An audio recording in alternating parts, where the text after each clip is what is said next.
business owners ka ba na problema sa imong kahimtang sa mong negosyo na nagsige lang kag tapal? Maminawan ni nga video kay na kay makatunanan ni usa ka business owners siguro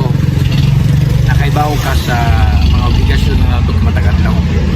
Nakaibaw ka nga daghang kitang obligasyon isip nga ni ug dili ta kalikay matagbulan.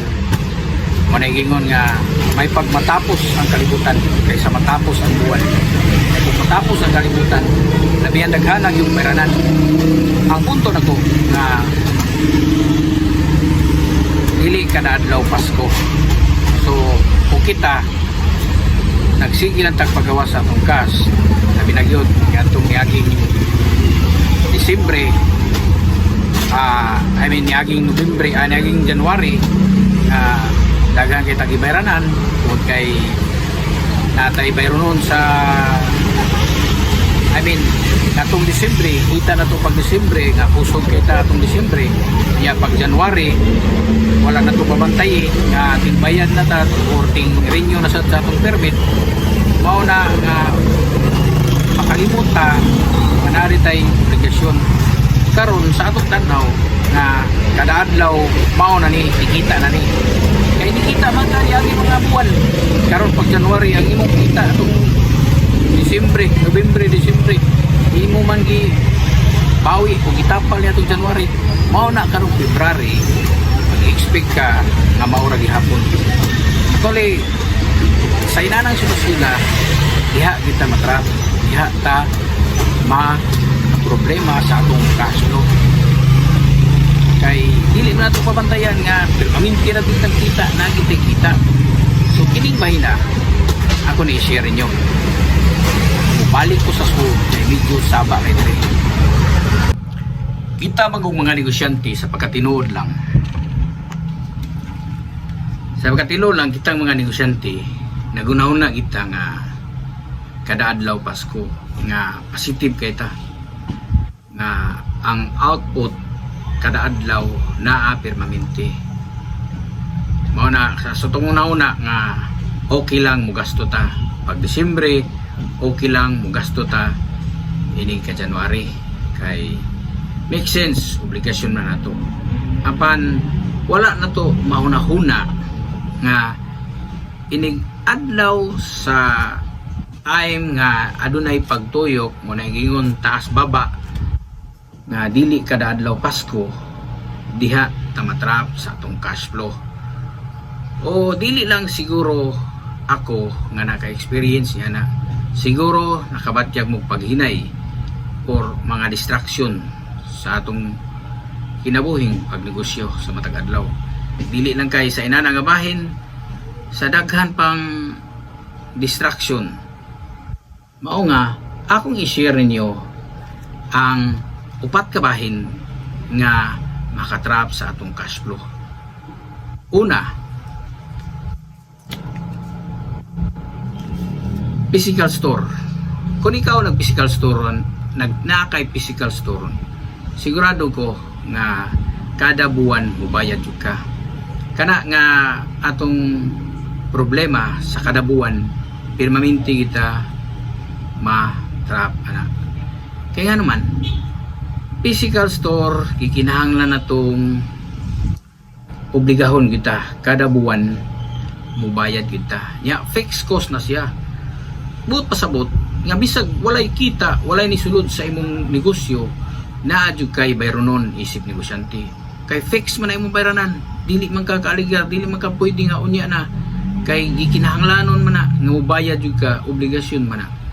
Mao na kung ikaw na ay physical store ron problema guna. Apan yan ang bahina naa na siya ay solusyon nga ang physical store usa ka expense, usa ka fixed cost para sa itong pagnegosyo. Mao na kung ikaw adunay physical store, kung ma-figure out nimo unsa ka importante ang online, unsa ka importante ang imong presensya sa online or pag-content, hala pag-content. Kung maingon ka, di manggod kinahanglan gud nako ang kuan physical store kay ako mga customer mangita pikat nimo. Sultihan di ka niadtong human sa pandemic ang mga tao nagsige nag-online sa parcel o nagsige nag-online sa parcel tanawa ra gud nagka sayop na kog explain nagsige salig sa or nahimo na nilang kabaghuan nga mo order na sila online or paminti na sila magkupot silang cellphone mauna kung kinsa tong naa sa presensya sa cellphone presensya sa social media or nag-content ka i-content ang imong negosyo i-content ang imong kalambuan diha sa imong pagnegosyo kaya ang physical store usbon ko fixed cost so naka-design nga kinahanglan ka mo bayad unya ang imong physical store sa pagkatinuod lang dili na gyud maayo or gituyo nga magkautang-utang ka gituyo aron maproblema ka ana aron mabitin ka aron dili ka mulambo aron muhunong ka sa imong pagnegosyo kay naka-design hala dili na nako isulti basta o kinahanglan makalikay ka sa physical store hala tangtanga na ang imong physical store kay ako pa nagtason pagstorya di ta makabuntagan tayo ng istorya nganong kinahanglan ako nga kung mahimo naaryo ka sa inyong panimalay nara sa ka inyong residence imo lang na niyang tarungon na imong lugar diha mag-video ka dahil unsa imong gitrabaho unsa imong gibuhat para ma-save energy na gyapon makakita gyapon na sila basta naa ka sa online naa ka social media imo mapakita ang imong produkto serbisyo o unsa diyang negosyo nga imong buhaton hala ang presensya sa social media i-content na una akong tips nga ikahatag ninyo bahin sa fixed cost o physical store nga kada buwan ta mo bayad kuno na lagot kung wa kay physical store mahimo na to nimong income mahimo timong revenue mahimo timong sales so ma-convert siya subot pasabot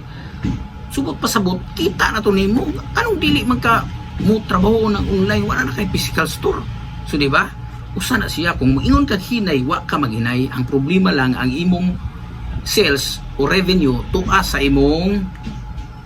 fixed cost i-allocate matagbuan di ba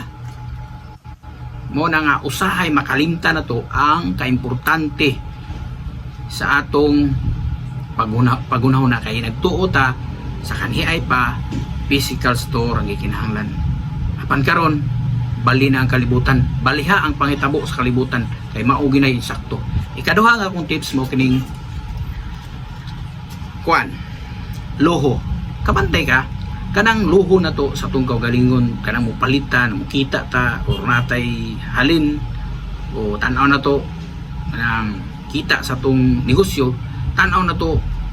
mangutang nita example luho mangutang tag motor mangutang tag sakyanan usahay fixed cost na siya usahay variable na siya nga atong ma-contributan mabayran apan nakahatag naglabad sa mo na hinungdan ang imong quality ang imong nauna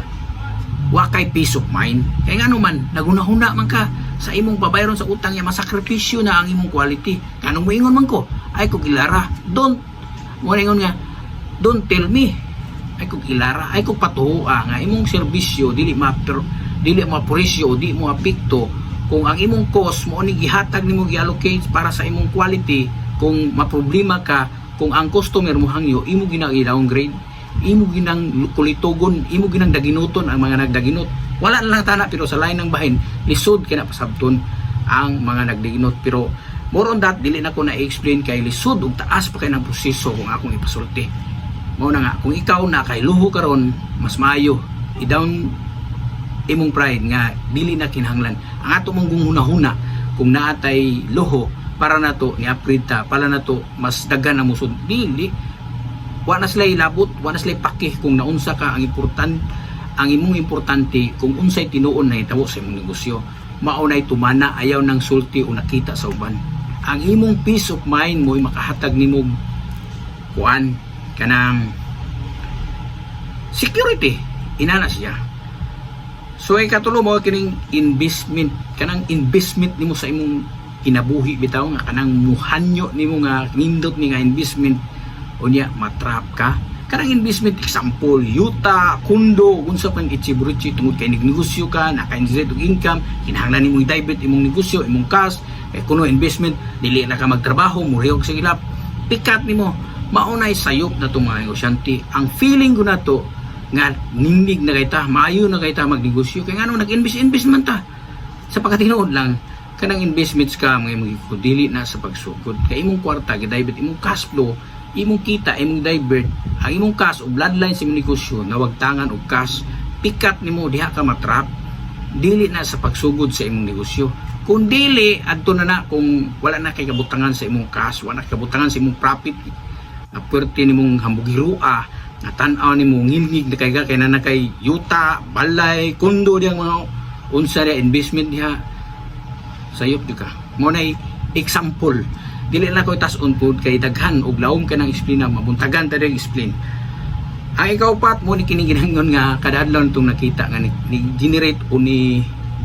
nawagtangan og cash or nawagtangan og sales o nawagtangan og revenue ang imong income o kita sa imong negosyo tungod ining kana bitaw magsitag scroll cellphone kining parcel na to bitaw nga makaingon ta nga gikinahanglan ta ni need ta ni apan dili day kanang makapalit kag parcel ginagmay ran siya o sahay dinagko nga tanaw na to gamit kay na to apan dili diay apan scam day ka kaya ano man ato ra mong nahuna maayo man ang marketing maayo man nindot tanaw pero ang problema magamit ba nimo naa ba kay panahon pag execute naa ba kay panahon nga magamit na siya naa ba kay kwarta pang spera na nya kwarta ba sa negosyo yung makuot diha mo na nga matrap ka yung mo na mingon expenses mo nang makaingon ka nga hinay mingaw wala man ka maghinay wala man ka magmingaw wrong cash flow lang yun mistake lang yun ang imong pagdala sa imong resources sa imong kita sa negosyo ang pagdala mao na nga kung ikaw na kay ni makaingon ka wa kay kita wa yan siya actually disiplina ra gina og ang imong parcel usa sa hinungdan nganong wa kay kita karon mao na ang ikaupat nga bahin nga akong na experience abi ninyo sa ako mong gituhuan nga dili unta ta mainani kung wala pay mga scammer wala pay mga hunahuna na to nga nindot kana bitaw makahuna-una unta ta nga delayed gratification kana pay good sa atong hunahuna na batasan na to sa atong pagpantrabaho nga kung mukita ta kinahanglan gasto na to kay napay sa sunod wala pa tay delayed gratification labi nagyud og gikan ta sa atong pagpantrabaho so wala tay konsepto nga ato lang sang ikuan lang sa separate lang sa nato ang atong pag-growthment or pag-gratify sa atong kaugalingon tungod kay naatay mas dako nga pangandoy kay dili man diha permanente pasko dili permanente diha naamang ginay downside kuan na gini siya dili na up na ginay away so kinahanglan na kay possible nga buhaton na dili jud ka matrap nga mawala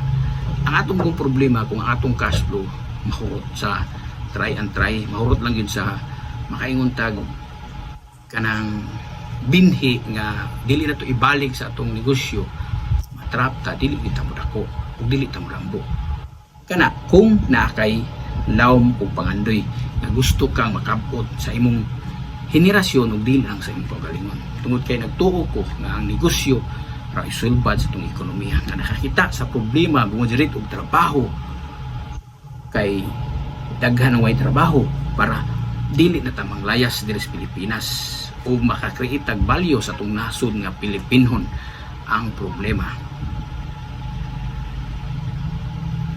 mo na kung nakauyon ka mao di ay nga mao na nga ako ning i-share niyo ug paminaw og napoday ko community nga akong i-share ninyo kining samahan ng walang negosyo kining samahan ng walang negosyo ako ning gi-create gi-build para sa mga naay pangandoy para sa itong sunod na henerasyon nga pangandoy nga dili nang ta magbalik-balik magpatuyok-tuyok pa sa atong henerasyon ma-figure out na to matabangan na to ang atong mga kasamtangan o mga experience kung unsay na tong angay buhaton na makabot na to ang atong pangandoy o dili magbalik-balik sa atong henerasyon muna join sa samahan ng walang negosyo ug sa katapusan ako mingon nga sayang ang opportunity, sayang ang imong pagsugod sa negosyo nga mubalik la kag pang-empleo o nagnegosyo na kanya mundang kas pagpang-empleo mundang kas pagnegosyo gikan na kas negosyo niya mundang kas imong pagnegosyo balik kas pantrabaho kay mangita kag security kana lisod kana siya nga mindset ipadayon ipa sustainer no apan kung ma-figure out nimo ang delayed gratification sa imong kaugalingon makaingon ko congratulations. Ayaw lang na ang apaki, ayaw lang na ang nasa imong palibot tungod kay crab mentality o dili jud ka makadaog ana nila. Muna, ako mingon nga pabilin ta og mindset, there's to be difference. Adunay kalambuan sa mga taong wala magsunod sa kanhiay mga gibuhat. There's to be difference. Daghang salamat.